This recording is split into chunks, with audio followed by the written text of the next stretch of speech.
कभी कंफ्यूज्ड भी बहुत रहते हैं, कभी टाई अप कर लेते हैं, कांग्रेस के लोगों को सपोर्ट कर देते हैं, कभी अलायंस पार्टनर पर बिगड़ जाते हैं, पता नहीं आजकल किस राह को पकड़ रहे हैं। लेकिन अश्विनी जी, सबसे कंफ्यूज तो कांग्रेस पार्टी नजर आ रही है। अब हमास और भगत सिंह का कंपैरिजन होने लग जाए तो फिर मुझे लगता है कि इस देश में आपको पॉलिटिक्स ही छोड़ देनी चाहिए। हमास और भगत सिंह जी की तुलना की जा रही है, कोई ट्रेनिंग होती है कि नहीं? और ये तो मेंबर ऑफ पार्लियामेंट है, इनको कहा जाता है बोटी बोटी वाले इमरान मसूद, बोटी बोटी वाले इस देश के पूरे इतिहास की बोटी बोटी कर डालेंगे और हमास से कंपेयर कर देंगे। और दूसरी तरफ ये महागठबंधन की भी कहीं बोटी बोटी हुई है। राहुल गांधी जा क्यों नहीं रहे हैं बिहार? और ये सीताराम केसरी जी की याद इतने सालों बाद कैसे आई? इन सारी बातों पर आपका जवाब चाहते हैं। Navika ji, good evening to your viewers. और हमास की कोई तारीफ नहीं कर रहा, हमास से कोई कंपैरिजन नहीं कर रहा। हम हर टेररिस्ट आउटफिट का अपोजिशन करते हैं, अपोज करते हैं। हम बात कर रहे हैं पैलेस्टीनियों के जेनोसाइड की, और उसको हम सपोर्ट करते हैं। जो पैलेस्टीनियंस का जेनोसाइड इजराइल ने किया उसको हम कंडेम करते हैं। और ये सिर्फ हमारा स्टैंड नहीं है, भारत का हमेशा स्टैंड रहा है। मैं वाजपेयी जी की एक बाइट प्ले कर देता हूं। हमास और फिलिस्तीन में फर्क पता है? हमास और फिलिस्तीन का फर्क पता है या भूल गए? बिल्कुल पता है। भगत सिंह और हमास का फर्क पता है या भूल गए? बिल्कुल पता है। उन्होंने क्लैरिफाई भी किया, उनका स्लिप ऑफ टंग था, उन्होंने क्लैरिफाई भी किया। उन्होंने तो कहा, अभी आप कह रहे थे तुलना ही नहीं हुई, अभी आप कह रहे हैं कि स्लिप ऑफ टंग। उन्होंने कहा कि हमने ऐसा कुछ नहीं कहा, आप उसको गलत तरीके से देख रहे हैं। और आप कांग्रेस पार्टी की, मैं अपनी कांग्रेस पार्टी की तरफ से बात कर रहा हूं। कांग्रेस पार्टी हमेशा से किसी भी टेररिस्ट आउटफिट के साथ नहीं रही है, बट हम जेनोसाइड के खिलाफ हैं। रही बात मोदी जी की, बिहार चुनाव की, मोदी जी कर्पूरी ठाकुर जी के यहां पर जाते हैं, पता नहीं किस मुंह से जाते हैं। कर्पूरी ठाकुर जी ने 1978 में 26% रिजर्वेशन की बात की, तो उसमें उनके सरकार गिराने का काम जनसंघ ने किया था। मोदी जी को मुझे लगता है एक नया अवार्ड मिलना चाहिए, जुमला आजम। जैसे मुगले आजम थी ना, वैसे ये जुमले आजम है मोदी जी। हर बार झूठे झूठे वादे करके पिछले 11 साल से जनता से अरे भैया, जितना सफेद झूठ आप यहाँ बैठकर इमरान मसूद के बयान पर दे रहे हैं, इससे ज्यादा झूठ तो मैं डेफिनेशन में नहीं जानती। लेकिन शहजाद पूनावाला, एक होती है कि गलती और दूसरी तरफ होता है ये बस इतनी सीना जोरी कि बस अगला शर्म खा जाए, क्योंकि यहां पर तो शर्म और माफी का कोई गुंजाइश नहीं। नाविका, ये स्लिप ऑफ टंग नहीं है, ये स्लिप ऑफ कैरेक्टर है। शहीद आजम भगत सिंह की तुलना लालू जी से भी की गई कन्हैया कुमार के द्वारा, वो भी स्लिप ऑफ टंग था क्या? उनको आतंकवादी टेक्स्ट बुक में कहा गया, तो भगत सिंह जी के भतीजे ने इस पर आपत्ति दर्ज की थी। किस प्रकार से इन्होंने आंबेडकर जी को 2 बार चुनाव हराया, सावरकर जी जिनकी प्रशंसा इंदिरा जी ने की, उनको कायर बोलने का काम किया गया। किस प्रकार से अभी उन्होंने कहा जननायक कर्पूरी ठाकुर जी की 2 बार सरकारें बनी, दोनों बार जनता पार्टी के समर्थन से बनी। 71 में भी और 79 में भी कांग्रेस ने उन सरकारों को डिस्टेबलाइज किया, और जो उनकी विचारधारा थी, मुंगेरीलाल कमीशन, मंडल कमीशन, इन दोनों का विरोध भी कांग्रेस पार्टी ने ही किया। जरा इतिहास पढ़ के आइए। परंतु आगे बढ़ते हैं। स्लिप ऑफ टंग के अलावा पता है, अब अभिजीत बैठे यहाँ पे, एक व्यक्ति का स्लिप ऑफ ट्विटर भी हो रहा है। सोचिए, बाकी सब तो छोड़ दो, हम सभी लोग एक चीज पे तो एकमत होंगे कि कोई भारतीयों के बारे में, और खास करके हमारे बिहार के लोगों के बारे में, जब वो दिवाली सेलिब्रेट कर रहे हैं, उनके बारे में महुआ मोइत्रा बोलती है, I agree these are brainless people और दिवाली गार्बेज है। मैंने पता किया, वो जो सेलिब्रेशन वो बिहार के लोग कर रहे थे। महुआ मोइत्रा ने उस पर ट्वीट किया, फिर डिलीट किया, फिर बोला कि गलती से हुआ, फिर उन्होंने एक और वीडियो पे जाके कोट ट्वीट किया। और कांग्रेस पार्टी समर्थन में है, आरजेडी समर्थन में। और आरजेडी से सवाल इसलिए क्योंकि डीएमके बोलती है हिंदी बैन करेंगे। क्या स्टैंड है?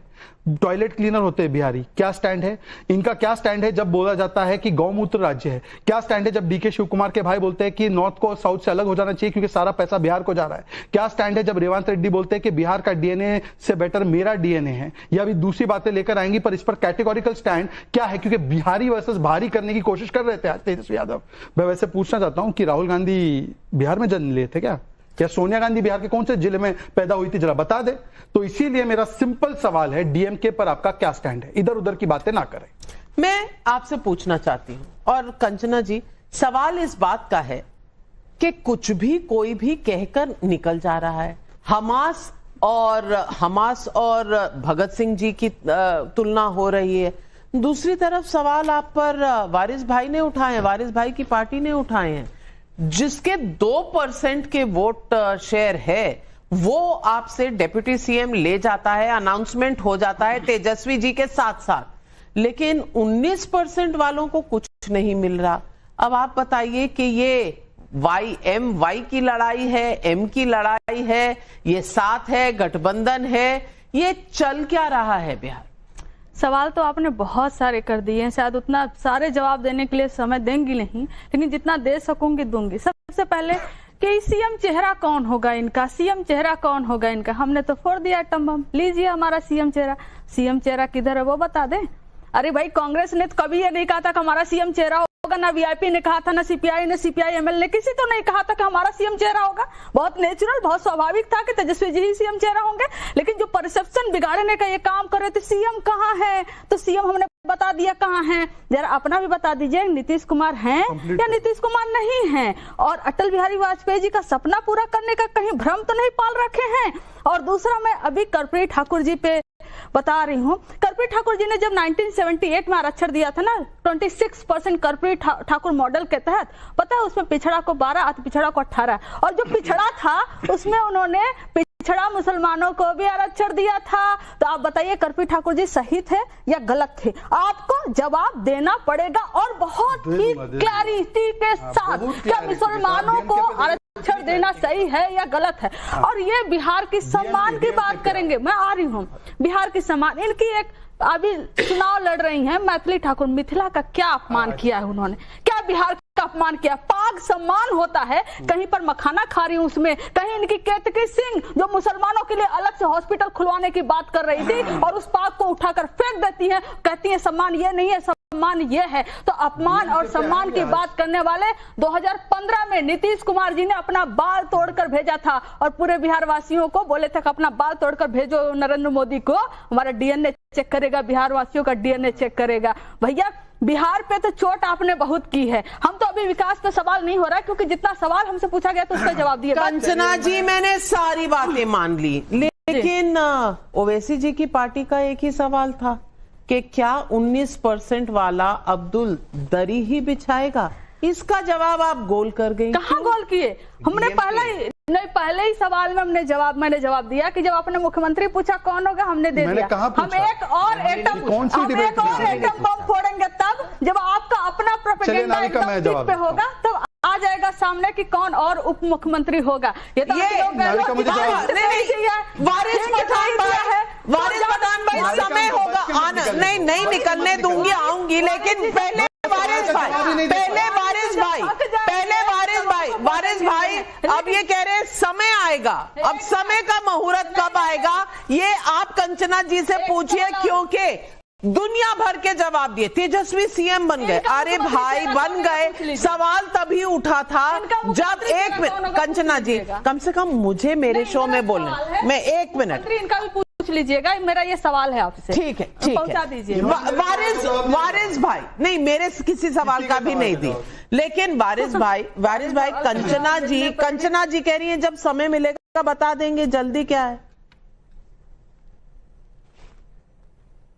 वारिस भाई सी टीम है भारतीय जनता पार्टी। देखिए नविका जी, हमारे लिए तो एक तरफ ये बीजेपी और एनडीए है, इनसे तो कोई उम्मीद है नहीं कि कभी कोई मुसलमानों को ये टिकट देंगे या उसका पॉलिटिकल एम्पावरमेंट करेंगे। और दूसरी तरफ हमारे लिए ये महागठबंधन है जिसमें कांग्रेस है, तेजस्वी है, तमाम मुख्तलिफ सियासत पार्टी है। अब इनसे कुछ उम्मीद थी, मगर आप देखिए क्या हो रहा है। अरे अफसोस की बात यह है, ताज्जुब की बात यह है नविका जी, कि 14% वाला यादव सीएम बन जाता है, 2% वाला सैनी जी की पार्टी वाला डिप्टी सीएम बन जाता है, मगर 19% वाला मुसलमान, उसका अता पता ठिकाना नहीं है, उसको क्यों नहीं बना सकते भाई? आपने तो स्लोगन दिया था जिसकी जितनी संख्या भारी उसकी उतनी हिस्सेदारी, MY समीकरण। तो मुसलमान क्या खाली दरी बिछाएगा? मुसलमान क्या खाली टेबल कुर्सी लगाएगा, आपको हार फूल पिनाएगा? मुसलमान चुनाव के पहले मुसलमान हमारा भाई है, उसके बाद अपना काम बनता भाड़ में जाए मुसलमान की जनता। अरे तो इसी तरह से अगर आप करोगे तो मुसलमान का पॉलिटिकल एम्पावरमेंट कब होगा? फिर क्या आप बात करते हो कि हिस्सेदारी की, और हम जब हिस्सेदारी की बात करने जाते हैं तो हम पे तरह तरह के इल्जाम लगाए जाते। बताइए नाविका जी, क्या ये अन्याय नहीं है? क्या ये इंसाफ हुआ मुसलमानों के साथ? आपको